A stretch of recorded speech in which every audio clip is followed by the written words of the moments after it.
Alerte aux drones pour mettre fin au survol interdit de certaines zones sensibles, aéroports. On a d'ailleurs évité plusieurs collisions avec les avions, centrales nucléaires et même l'Elysée. Une proposition de loi est examinée aujourd'hui au Sénat et son objectif est clair, François Geffrier, éviter à l'avenir ce type d'intrusion dans le ciel. Oui, c'est un arsenal de mesures de contrôle car les ventes de drones ont explosé ces 5 dernières années. On estime qu'il y en a aujourd'hui entre 300 000 et 400 000 en état de marche en France, d'où l'idée de les immatriculer comme les voitures pour les drones de plus d'1 kilo et pour les plus petits, il faudra les enregistrer sur Internet avec un mini examen à la clé. Jacques Gauthier est l'un des sénateurs Les Républicains qui propose cette loi. Un permis de conduire un drone, quelques questions, c'est un examen en soi.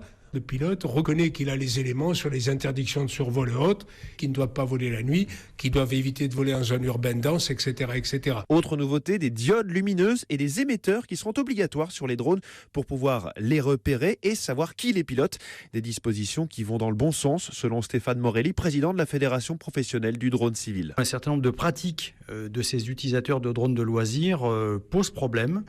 On le voit dans l'actualité et c'est bien pour ça qu'il y a besoin d'une loi qui soit plus contraignante pour ces utilisateurs et ce qui permettra d'éliminer un certain nombre de risques. Enfin, les peines encourues en cas de survol de zones non autorisées seront plus lourdes, 15 000 € et jusqu'à 6 mois d'emprisonnement. Merci François Geffrier.